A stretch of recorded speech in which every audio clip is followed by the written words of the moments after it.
Pergunte ao Borboleto, quadro que só sai no canal de 10 em 10 anos, quando não tem vídeo para eu reagir e quando o editor ainda não terminou de fazer os vídeos que eu mando para ele na semana para editar, no caso que eu nem gravei, né? Então, a gente vai fazer o quê? A gente vai ler as perguntinhas que vocês me mandaram lá na caixinha de perguntas do Instagram. Então, se você não me segue lá, tem um link aqui embaixo em algum lugar que tem o meu Insta. Lá tem muito conteúdo que não tem aqui, não tem nos shorts, não tem nada e tem muito story lá, quase todo dia respondendo caixinha. E eu sou bem ativo na DM, inclusive. Então, vejam lá e me sigam, tá? Opa, desfocou aí. Então, a gente vai começar com algumas perguntinhas das pessoas que me mandaram na DM, na caixinha de perguntas. A gente vai começar com a nossa querida Beca Coelho X.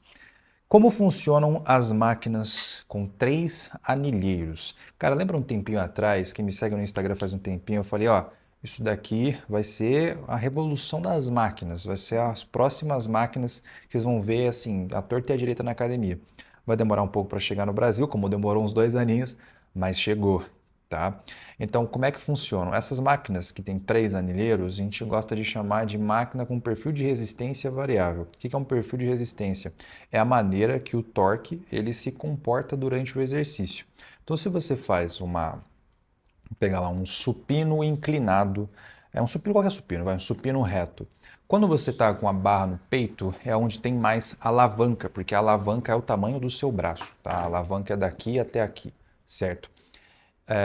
E aí o perfil fica sempre descendente, então você só consegue fazer um supino livre com perfil descendente. E a maioria das máquinas vão ter esse perfil mais ou menos, tá? Quando você pega uma máquina que é um perfil de resistência variável, se você coloca a anilha na primeira, lá embaixo, na mais próxima do eixo, quando você faz o movimento, ela vai ganhando alavanca e vai se distanciando do eixo. Então o perfil fica ascendente, ou seja, fica mais difícil a cada vez que você faz o exercício, à medida que você vai fazendo o exercício.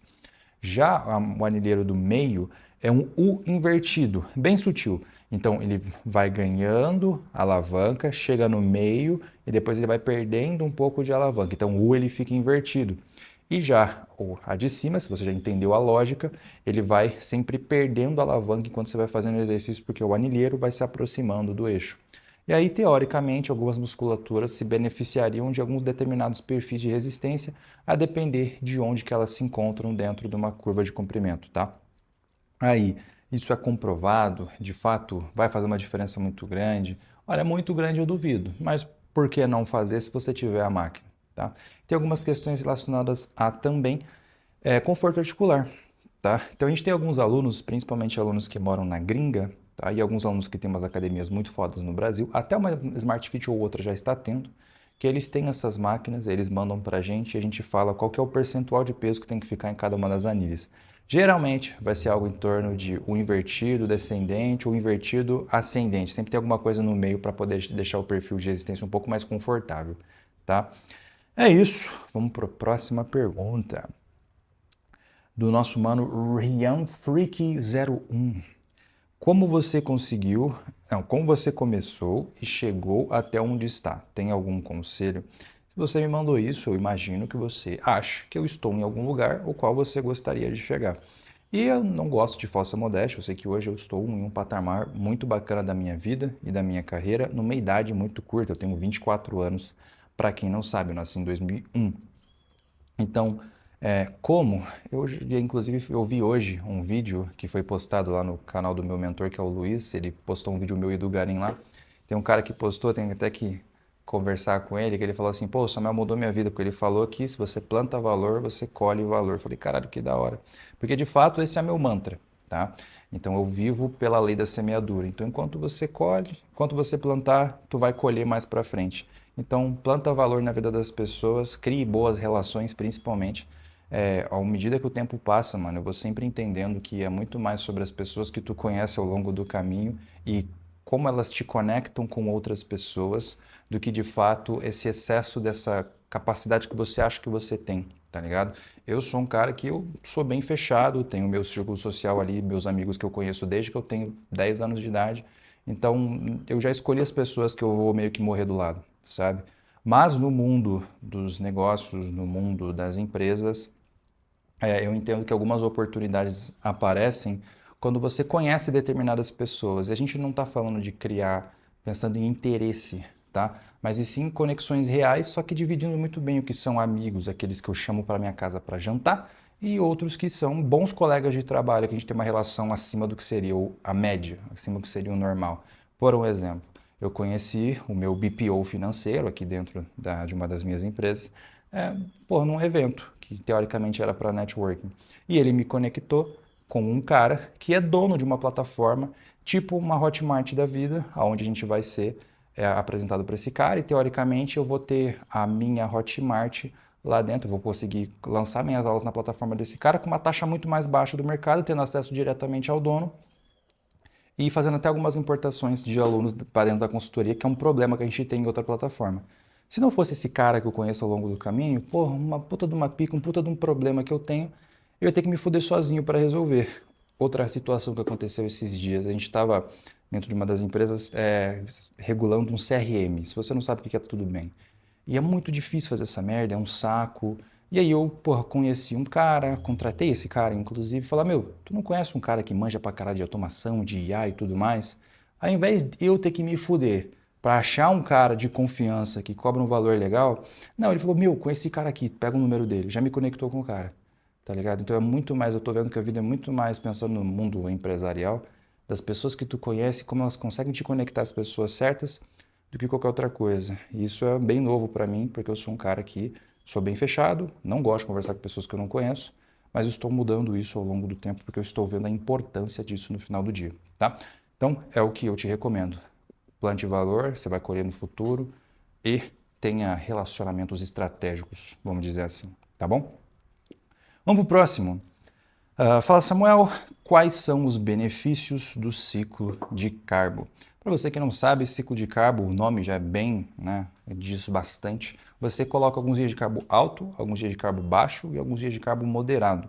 E com isso, o que que acontece? Você consegue preservar o seu gasto energético total, porque quando você está em déficit por muito tempo, tem um probleminha que a gente chama de termogênese adaptativa. Ela vai chegando e vai diminuindo o seu metabolismo ao longo do tempo. Demoraria muito tempo para ele zerar o seu déficit, tá? Mas em algum momento aconteceria. Mas o que acontece principalmente com o ciclo de carbo é que, além dele ajudar nessa questão da termogênese adaptativa, ele vai preservar o seu gasto energético total, ou deixar ele um pouco mais alto que seria o comum. Porque como você está comendo bastante carbo em alguns dias e depletando em outros, o seu NEAT, que é o seu gasto energético não necessariamente induzido por atividade física, ele fica um pouco mais preservado. Então, aquele modo economia de energia que você fica e você nem percebe, como por exemplo, a gente tem alguns trejeitos no dia a dia. Eu tenho um, por exemplo, que está sempre mexendo o pé, sabe? Sempre batendo o pé. Eu sou esse tipo de cara. Quando você está em cutting severo, você para de fazer essas coisas, você nem percebe. Você para de ir a pé nos lugares, você nem percebe. Tu para de lavar seu carro no final de semana e você nem percebe. Você, porra, vai sempre de elevador ao invés de pegar as escadas e você nem percebe. Esse tipo de coisa vai acontecendo, você vai ficando em modo economia de energia, se movendo menos. E também hormônios tiroidianos, eles vão pegando e diminuindo ao longo do tempo, eles são responsáveis por regular teu metabolismo. Então, quando você enche bastante em alguns dias, até preservando a tua performance no treino, não fazendo que você tenha que diminuir volume, intensidade, etc., faz com que o seu gasto energético seja preservado.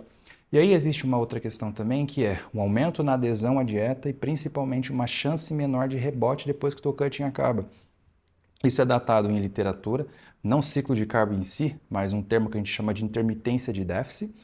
Mas é o que eu vejo muito na prática com os alunos também. Raramente algum aluno meu rebota, a não ser que ele saia da consultoria e fala, não, terminei o cut, vou ficar sozinho aqui agora. E aí ele volta depois do quê? Gordo. A gente tem que arrumar. Mas enfim, como eles são expostos a essa quantidade de caloria um pouco maior, com uma frequência grande, raramente a gente vê essa questão de compulsão, né? Descontrole alimentar, de um rebote que acontece, porque eles estão sendo constantemente expostos a grande quantidade de comida, até alimentos mais palatáveis que eles gostam durante o dia nesses dias, e evita com que eles supercompensem numa ref livre, supercompense depois que o cutting acaba, entendeu? Até o trabalho de reversão da dieta que a gente faz até chegar no bulking é muito meticuloso. Então, pensando nisso, eu gosto muito, e sempre que possível, nem sempre a gente faz ciclo de carbo com os nossos alunos, tá bom? Próxima pergunta do JXYX. Qual seria a quantidade ideal de carbo para um falso magro meter ou melhorar o shape? Para você que é falso magro, o que que acontece? O que que é um falso magro? Ele é um cara que quando tá de camiseta, pô, o shape tá até ok, tá com bracinhos legais, perninhas ok, uma quantidade de musculatura legal e uma quantidade de percentual de gordura baixa nessas regiões. Mas quando você vai ver, o cara de repente tira a camiseta, você até toma um susto. Por quê? O cara é gordinho, você nem sabia. Porque tem uma quantidade muito grande de gordura nos flancos, debaixo do umbigo, às vezes até no peitoral. Quando você vê o cara, ele parece um violãozinho, sabe? E aí existem espectros dentro dessa persona que eu acabei de falar aqui para vocês. E aí o que acontece? Esse cara, ele tem uma sensibilidade à insulina muito prejudicada. Ele come uma quantidade X de carboidrato aí, e a insulina fica muito alta na corrente sanguínea por muito tempo, porque a glicose está muito alta na corrente sanguínea por muito tempo. E seu corpo, sabendo do perigo que isso é, ele libera uma grande quantidade de insulina e ela fica circulante na corrente sanguínea por um tempo considerável. E o que acontece é o seguinte: a insulina é o que a gente chama de um hormônio antilipolítico. Então, a primeira fase do emagrecimento, que é a lipólise, que é pegar um ácido graxo e dividir em duas partes, ela não acontece, né? Porque a lipase, hormônio sensível, não consegue ser estimulada porque a insulina não deixa, entende? E a culpa não é da insulina, ela está fazendo o trabalho dela, é que o seu metabolismo está uma bosta, entendeu? Então, pensando nisso, é sempre interessante você restringir um pouco, diminuir um pouco a quantidade de carbo, principalmente a carga e o índice glicêmico das refeições desse cara. Então, será que faz muito sentido o café da manhã desse maluco ser, por exemplo, um pão com doce de leite, um suco de uva? Nem fudendo. Vai ser uma merda. Já é um café da manhã de merda, sabe? Às vezes vai fazer muito mais sentido ser um pãozinho francês, tranquilo, mas combina com ovos, combina com queijo, com requeijãozinho light, com uma fruta, com uma aveia, com iogurte, porra, aí é sensacional. Por quê? Teve uma grande quantidade de carbo até? Teve, mas teve uma quantidade de fibra o suficiente para retardar essa quantidade de liberação de glicose na corrente sanguínea e deixá-la um pouquinho mais baixa, de forma que a insulina vai ser liberada aos pouquinhos, não vai ficar alta cavalarmente na corrente sanguínea. Então, restringe a uns 40, 45% da quantidade de carboidrato da sua dieta, perdão, da quantidade de calorias da sua dieta, ser de carboidrato, tá? Ajuda bastante, a gente vê um resultado legal, principalmente na faixa dos 40%. Aí você vai ter que aumentar um pouquinho proteína e gordura, principalmente gordura nesse caso. E faça cardios de alta intensidade, preferencialmente HIIT, que é a atividade de alta intensidade de maneira intervalada. Tá? Pesquisem um pouquinho, posso fazer um vídeo sobre se vocês quiserem. Tá? Eu estou para gravar uma aula para o Hypertrophy Academy, que é minha plataforma de ensino de dieta e treinamento, a respeito disso. Tá? O link está aqui embaixo, inclusive, é o segundo link da descrição. Então, a gente fazendo esse protocolo que a gente faz com nossos alunos, cara, hoje mesmo eu peguei um resultado de um aluno, vou deixar aqui do ladinho, do Matheus. Salve, Matheus. Porra, foi basicamente o que eu fiz com ele, tá? Então, o resultado tá dando 100%, tá? Próximo, LG Belling. Se eu não me engano, você já foi aluno da consultoria, né, meu mano? Tô quase certeza, quase certeza. Depois você sinaliza aqui embaixo. Sou estudante de educação física e estou no terceiro semestre. Penso em fazer nutrição junto. E aí acho que tem um VC ali, eu acho que ele acha que é você, acho que compensa, coisa assim. Cara, se você é estudante de educação física ou é estudante de nutrição, porra, quero fazer a outra área. Se você gosta muito, irmão, pode fazer. Mas assim, vou te recomendar como um cara que trabalha com isso e tem resultado. Contrata alguém, tá? Contrata um responsável técnico ou contrata alguém para fazer esse braço da tua consultoria. Não abra a sociedade só para isso. Não seja sócio de um personal, não seja sócio de um nutricionista só porque ele é nutricionista ou só porque ele é personal e você não pode prescrever treino ou pode prescrever dieta. Quer dizer que eu estou falando para você ilegalmente prescrever dietas ou treino? É óbvio que não, seu idiota. Eu estou falando o seguinte, é melhor você contratar alguém porque vai ser muito mais barato do que você ter um sócio mamando 50% ou sei lá quantos por cento da sua operação no futuro, tá? Ou dando algum problema, tendo que dissolver sociedade e afins. É muito uma questão de complementariedade de funções. Eu tenho um sócio dentro da minha consultoria que é educador físico, que é o Rafa, mas não porque ele é treinador, porque eu poderia só contratar, mas é porque ele toca uma parte da operação a qual eu não toco tanto, tá? Vocês não precisam saber qual é. Então, não faria a segunda faculdade, tá? Porra, mais 4 anos, vai se fuder. Eu ou contrataria um responsável técnico ou contrataria um profissional de fato, tá? Mas eu gosto muito. De novo, a Hypertrophy Academy está aí para isso. É mais completo que uma faculdade. Você vai saber mais, você vai estudar quando e onde você quer, vai saber até mais do que algumas pós-graduações que eu já fiz, tá? Então, assim, não vejo motivo, cara. Se você gosta muito do conhecimento, se apega ao conhecimento e não ao diploma, tá? Só tem o diploma necessário para você poder atuar. Não posso atuar na área vizinha, Samuel, contrata alguém, tá bom? É isso. Ó, esse conselho aqui, ele vale muito dinheiro, tá? Não é sacanagem, tá? Pra você que não é da área ou coisa do tipo, porra, às vezes passou batido, você nem entendeu, mas quem é da área pegou isso aqui, tá? Quem é da área pegou isso daqui. Porque isso aqui é um conselho valiosíssimo e vai te poupar muita grana. Muita mesmo, tá? Presta atenção. Próxima pergunta. Já tô quase terminando, já são 15 minutos de vídeo. Até quantas séries você gosta de deixar por sessão, contando panturrilha e abdômen? Olha, os treinos que a gente monta, geralmente tem algo de 12 a 16 séries. Geralmente esse ponto ótimo que são 14, tá? Se a gente pegar ali, vai, um upper, 4 de peito, 4 de costas, já dão 8 séries. Aí dá duas de ombro, já dão 10. Duas de bíceps, já dão 12. Duas de tríceps, já dão 14. Coloca duas de abdômen, já dão 16, entendeu? Aí um lower.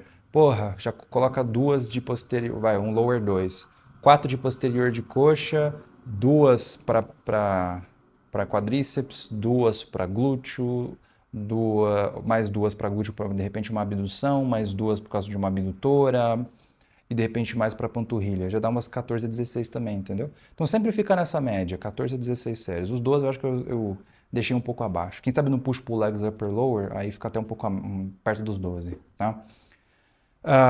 O que acha de treino híbrido? Corrida mais musculação. Cara, se você consegue conciliar uma musculação bem feita, intensidade, frequência, volume, tudo ajustadinho, e correr, porra, pra mim é provavelmente uma das melhores coisas que tu pode fazer. Se você aliar com uma luta ainda, porra, eu acho sensacional. Porque daí você é forte, tem uma quantidade de musculatura satisfatória se você treina, né? Você corre, então você tem todas as adaptações que o exercício cardiovascular vai te propor, que de tabela vão te ajudar na luta e vão te ajudar na musculação, vai te ajudar na composição corporal que você tem, porque você vai ficar seco o ano todo. Quem corre, cara, vocês podem ver, o cara corre um volume ok semanalmente, porra, sei lá, 20, 30 quilômetros semanalmente, acho que até um pouco mais que isso, um pouco menos talvez. Você vai ver que ele sempre tem uma composição corporal bacana, porque o cardio não é sacanagem, eu já falei para vocês. O cara que faz um cardio bom e bem feito, ele fica seco o ano todo, porque as adaptações metabólicas são muito favoráveis para você. Fora as adaptações metabólicas que facilitam com que a hipertrofia aconteça. E aí você tem a luta para você acabar com a raça de qualquer pessoa que estiver na tua frente se for necessário, entendeu? E é só para isso, tá? Então assim, se tu consegue unir as três coisas, atualmente eu não consigo porque eu não gosto de correr. E também, porque quando eu começo a correr, eu fico coçando inteiro. Inclusive, se você tiver uma dica para isso aí embaixo, pelo amor de Deus, eu aceito demais. Fico coçando pra caralho e é uma merda. Então deixa aí embaixo o que eu posso fazer para essa merda parar. E eu não tenho tempo atualmente, pela quantidade de empresas que eu preciso tocar, fazer mais uma atividade, um hobby, coisa do tipo, como se fosse uma luta, sacou? Gostaria, mas não dá agora, tá? E a última perguntinha do nosso mano Emanuel Vezan: como saber se eu devo ou não aumentar o volume de treino naquela semana? Existem alguns sintomas que vão te falar se você pode ou não aumentar o seu volume de treino. Quando a gente pega uma quantidade X de pessoas, um espaço amostral legal, que nem a gente já tem dentro da consultoria, a gente vê que, qualquer Zé Ruela consegue se recuperar de 6 a 10 séries, sabe? 6 séries é o mínimo, mínimo. Tem algumas musculaturas que realmente, eu sou um cara que, dependendo da divisão de treino, para peitoral, porra, é uma merda, não consigo me recuperar. Pernas, mais ou menos a mesma coisa. Agora, eu acho que eu sou uma exceção e algumas pessoas que eu conheço também. A maioria vai conseguir se recuperar mais dessas 6 a 10, 14, 16, depende de muitos fatores que eu já listei aqui. Então, se você vê, já, primeiro ponto, você está nessa quantidade de volume muito abaixo do que a maioria das pessoas aguentaria fazer abaixo dessas 10 a 12 séries, porra, já é um ponto de atenção, tá? Existe a possibilidade de aumento, ok? Outra coisa, termina a sessão não só muito cedo, porque muito cedo também é relativo, né? Vai muito senão eu vou dar um ditinho lima aqui e achar que volume de treino é medido pelo tempo que você está na academia. Mas, querendo ou não, existe um certo bom senso, tá? Eu mesmo, tem alguns dias que eu terminava o meu treino quando estava no volume base em meia hora. Não, porra, aí também, calma aí, né? Eu sei que eu consigo me recuperar demais e dispõe de mais tempo para ficar lá dentro. Então, termino o treino muito rápido, a depender da ocasião, mas principalmente essa sensação de no final da sessão você sabe que você poderia ter feito mais séries naquele modelo que tu treina, né? Porque a gente sabe, né, que os caras que fazem essa migração de volume alto para volume baixo, eles sempre nas primeiras semanas ficam aquele tipo, não, mano, eu conseguia fazer mais um pouco, mas é aquilo, né? Você ainda está tendo aquela treinabilidade de proximidade com a falha, de fazer aquele movimento, né, mais cadenciado, mais com aquela proximidade da falha crocante, aquela padronização de movimento que às vezes ele não tem ainda. Então, pensando nisso, terminou a sessão com aquela sensação de, cara, eu poderia muito provavelmente acrescentar mais séries aqui, é um indício muito forte. E outra, é só você de repente até testar, tá? Então, tem algumas escolas de treinamento dentro desse volume baixo que vão periodicamente adicionando o que a gente chama de camadas de volume. É o que eu faço em certo grau, que é ir adicionando o volume à medida que a gente vê que o aluno se recupera, nessa conversa que a gente tem e no formulário que eles preenchem no final do mês. E também da maneira que a gente vê que a maioria das pessoas se recuperam, né? Nessa quantidade de séries que eu passei para você. Então testa, adiciona um pouquinho mais de séries ou até um exercício a mais a depender. Se der bom, se você vê que você está conseguindo se recuperar ao longo do tempo, mantém e possivelmente até acrescentar mais. Porra, mas o tempo que eu tenho para treinar virou um fator limitante. Aí você pode colocar uma técnica avançada, tipo um rest pause, tipo um muscle round e afins, entendeu? Então, principalmente você ter terminado a sessão com aquela sensação de, porra, poderia ter feito um pouco mais, sabe? Dor muscular tardia baixíssima, uma progressão que é irreal entre treinos, entendeu? Porra, progredi 3 repetições e, assim, tô na 4ª semana de treino. Caralho, aí não tá legal. Hoje mesmo recebi o feedback de um atleta meu que progrediu, tipo, 4 repetições de um treino para outro. Falei, mais volume aqui, né, meu? Porra, como é que pode um cara na 4ª semana de treino progredir tudo isso? Não é muito normal. Não é muito normal, tá? Então a gente vai testar um pouco mais de volume, um acréscimo aí de 10%, vai?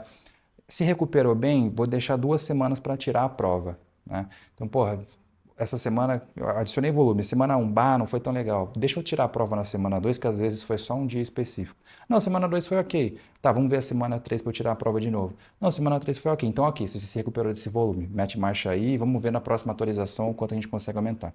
É basicamente isso que a gente faz, tá? Então, rapaziada, é isso. Não se esquece, o link para a consultoria é o primeiro link da descrição. Preenche com carinho, com cuidado, dá o máximo de informações que você conseguir. A gente vai só chamar as pessoas que de fato demonstram engajamento. Caralho, caiu um bagulho ali. Que demonstram engajamento nas suas respostas. Então, deixa aí embaixo, tá? Que a gente vai chamar você o quanto antes. Fechou? Deixa o like aí embaixo, se inscreve no canal, cupom Samuel na Growth e tamo junto.